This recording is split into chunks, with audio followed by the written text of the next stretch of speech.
Permisi Bapak, saya mau duduk dulu. Boleh. Terima kasih. Selamat siang Bapak. Kenalkan saya Perlawan Milo yang menjaga siang ini dari jam 2 sampai jam 9 malam ya. Sebelumnya, boleh perkenalkan nama Bapak terlebih dahulu. Namanya siapa Bapak? Nama saya Sudais. Sudais, oke. Saya bisa panggil nama Bapak dengan panggilan siapa Bapak Sudais? Biasanya Dais saja. Oke, baik, Dais saja ya. Baik, Pak Dais, saya ingin mengingatkan saya Indri, perawat yang akan berbincang dengan Bapak hari ini ya.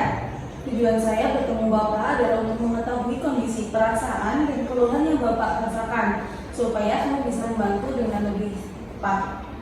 Sebelum mulai, bagaimana perasaan Bapak hari ini? Perasaan saya capek dan lemas. Baik, oke, jadi capek sama lemas ya.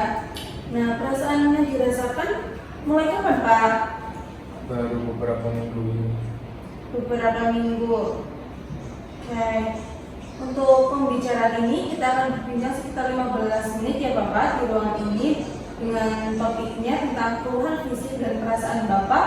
Apakah Bapak setuju? Setuju. Dengan Bapak Dais yang tadi bilang keadaannya capek ya. Saya ingin menggali sedikit lebih dalam. Kalau secara fisik, Bapak kira-kira ini merasakan kepala sakit atau tidak enak badan enggak?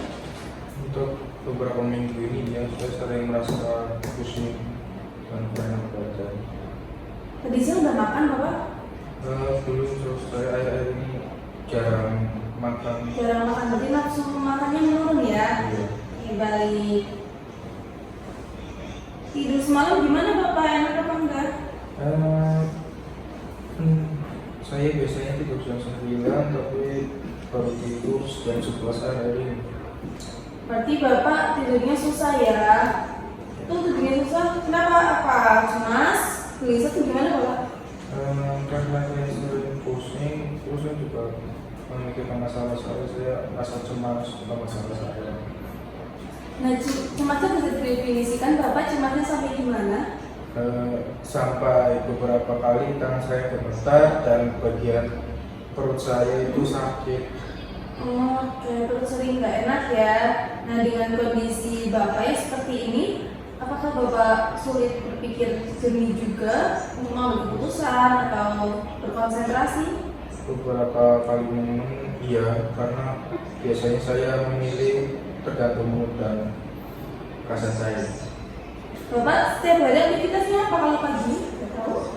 Saya biasanya jalan-jalan, biasanya ke taman. Pertama, dengan kondisi Bapak yang seperti ini, apakah Bapak masih bisa melakukan aktivitas itu ke taman? Untuk akhir-akhir ini saya kurang bisa jalan-jalan, entah mengapa kayak kurang ada hasrat. Nah, kalau dari perasaan, apa Bapak akhir-akhir ini merasa sedih, tidak bahagia, atau mau menangis?